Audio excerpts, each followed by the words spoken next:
Okay. So I'm recording. You know, with this opening slide, this lecture could go anywhere. I get the credit for it. I'm recording. All right. So here we've got this. You know, when we think about a tree, we think about it going in this direction. But really, when we think about trees as data structures, they really go in this direction. So what does that mean? Well, we think about the abstract data type of a tree. We've got these nodes, right? And these nodes are going to end up having values as well. We've got this sort of primary root node, and we've got these child nodes. There's some terminology where we've got these final nodes, which would be called leaves. So, you know, C would be a leaf, E would be a leaf, H would be a leaf, and G would be a leaf, just meaning that they don't have any children underneath them. They're all the way on the bottom. We can look at the height of a tree, and we can also look at what the level is of these things. This is all sort of terminology. We can also, you know, find out what the depth of this tree is. So, you know, the depth of this tree is going to be, and again, I always forget if it's going to be the number of levels, basically, is what the depth is going to be. So just sort of looking at this in a little more detail, and this is probably a little bit more complicated than this has to be, but this shows you, you know, what the depth is. So the depth of the root is going to be 0. We go down one level, we have a depth of 1. As we go down, the depth ends up increasing, the height ends up decreasing. I tend to use the term depth, I think, more than height here. The most important part about this structure is that any of the nodes are also trees. That's the most critical thing that you really have to understand with this, is that your root node is a tree. So A is a tree, and B and C and D are all trees. Anything that is a circle here is going to be a tree. And you have the ability to traverse through all these trees. So if we go down to any of these nodes, right, every node really is the root of another tree. So we can think about different types of trees. Degenerate doesn't sound like a nice word, but we can just say, you know, we have this, you know, tree of, that has nothing underneath it, it's A, right? We have this tree of 3 nodes. By the way, this tree of 3 nodes, what does it look like? It's like a linked list, really, right? Linked list going from the, you know, the head to the tail. So there is a tree which is really interesting, which is a binary search tree. So the rules basically for the binary search tree is that if you, in terms of the way the values are set up, K has a value, okay? And the rule is that any of the nodes that are to the left of K are going to have values less than the value of K. Any nodes to the right of K are going to have values that are greater than, and you could go either way. You could do either greater than or equal to on the right, okay? Or on the left, it could be less than or equal to. Just pick which one, okay? Now, the reason why this is kind of interesting is that this is one of these things when we look at algorithms, we're going to find out that this allows us to get results very quickly, to find out if there is a node in the tree, because every time that we sort of move down through the tree, if we have any tree that's even, you know, that's slightly balanced, we're eliminating a lot of values as we move down. So as an example here, if we wanted to find the minimum value in this tree, okay, we could start at K, and all we have to do is just keep on moving left, and you'll find the value, okay? So you're eliminating a lot of the values. You don't have to, if it was a linked list, you'd have to go through the entire list and keep track of what the minimum values were. When you have a tree, and a binary search tree in particular, that's very important. When you have a binary search tree, and the rules for the binary search tree is basically that in terms of children, you could have no children, you could have a left value, okay? Or you could have a right value, or you could have a left and right value. So here, we've ended up finding our minimum value. As another example, if we wanted to find out if this tree contained the value 28, we start here at 15. We end up going in this direction. We go in this direction. We go down here, and we end up finding our value. We didn't have to end up looping through the entire set of values. And again, this is based on the way that the binary search tree would set up. The law of the binary search tree is, hey, look, if I go to my left, the values are going to be less than. If I go to my right, let's just say greater than at this point. But again, it could be greater than or equal to as well. So in terms of what the abstract data type looks at, what we want to be able to do with a binary search tree is that, first of all, we want to satisfy these principles, right? And again, this is for any node that's in the tree, right? The root value is going to be greater than the left descendants, right? It's going to be less than or equal to the right descendants. And also, it's recursive, right? So any of the children are also BSTs. You're always working with BSTs. The operations that you want to be able to do is you want to insert values, you want to find values, and you also want to be able to delete values. That's not something that we're doing here.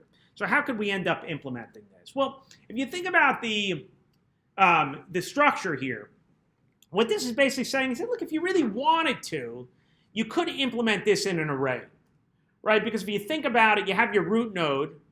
That root node is going to have two children, okay? If you have two children, each of them can have two children. So you'd basically have, 3, 4, 5, and 6 would end up being the grandchildren. And we could see the structure that, underneath C, we have A and F.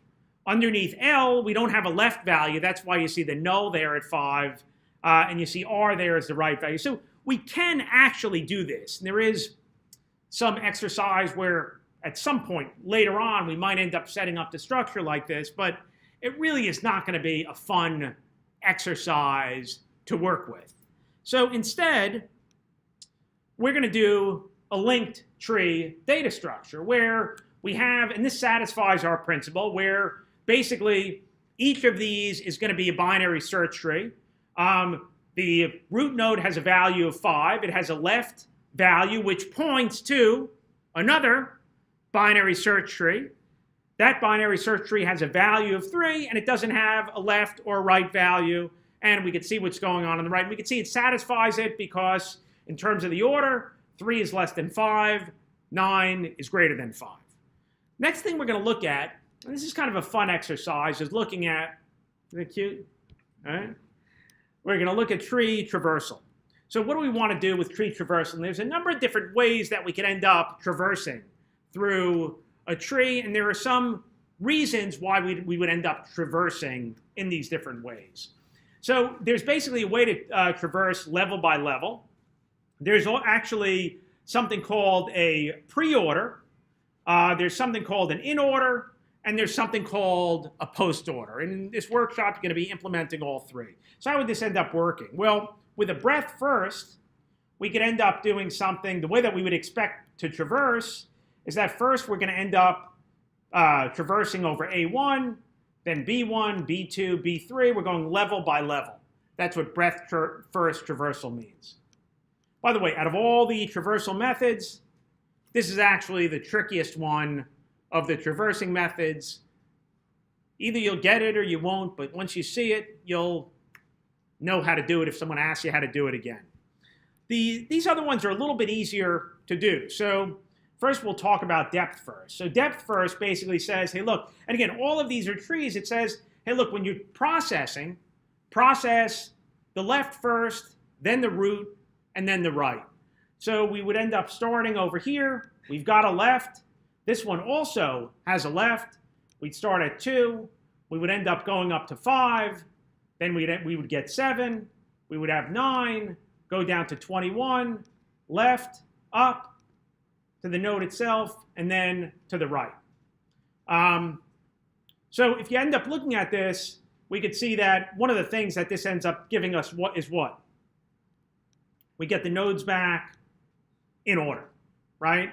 So by going left, root, and right, we're going to have those nodes in order with a binary search tree. We could also end up doing a pre-order. Again, I have not memorized these. I got to look these. Do you memorize these traversal methods? So this is here where we're going to be starting out with the root, and then we do the left, and then we end up doing the right. So here's our root. We would end up doing the left, which is now going to be the 2, and the right. Do the same thing over here. And what does this end up buying us? So this is actually an interesting one. So going in this order, one thing is for sure is that if you have these values and you created a BST again, because the order that you end up creating, the order that you put the elements in a BST, your binary search tree is going to be different based on the order that they end up going in there. So this seems a little bit random, but what does this end up giving you? If you got these values back and you created a new binary search tree with these values, it would be the exact same structure. The post-order one is kind of interesting. So here, you do the left, you do the right, and then you do end up doing the root.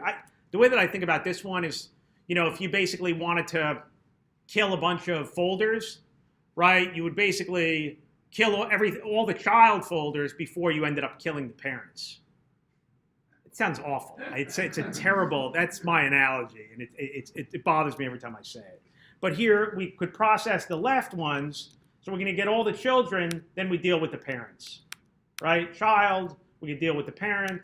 The other child, we end up dealing with the parent. So this could be something, someone asked about garbage collection. This is something that could end up being used for garbage collection. Now, one thing that's going to be really important, okay? This is going to have to be recursive solution that you end up doing here. So in order to, if you haven't done recursion before, here's some examples of using factorial for recursion. And so an example here of using factorials, let's say that we have to solve this for factorial. I always tell people with recursion, get your base case, go one level up. If that works, it's going to keep on working.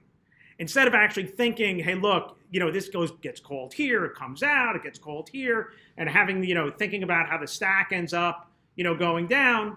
I mean, there's limitations in terms of what you can end up doing with recursion. You could actually test this out with factorial. There's not a huge number you can do with factorial because of this. So factorial is one thing you could actually test out recursively, iteratively. But basically, if we think about the factorial, we have a number. We can think about our base case. So our base case is, hey, look, if we end up coming in here with 1 or 0, we end up returning 1. This sort of throws me off a little bit. Let's actually just look at this example, right? So the definition basically, and again, just think about it with the number 2, right? If you end up thinking about, first of all, we know that the factorial of 1 is going to be 1. The factorial of 0 is going to be 1. So if we wanted to find the factorial of 2, right, we could end up multiplying n times the factorial of n minus 1. So if you think about the factorial of 2, 2 is going to be 2 times the factorial of 1, which is going to be 2, right? Now again, if you think about just going down one level, if you know that the factorial of 2 is 2, then the factorial of 3 is going to be 3 times the factorial of 2, right? So now you know you could get the factorial of 3. And again, it's just a question of you could keep on going. Again, eventually you'll end up blowing the call stack there. But again, a recursive function is a function that ends up calling itself, but you better make sure that it has some way to end up exiting, that there's some base case that you end up getting out of it. And that's really, I think, about it. Other than that, I think we'll end up doing the the workshop here. Let me actually stop this video. So I have like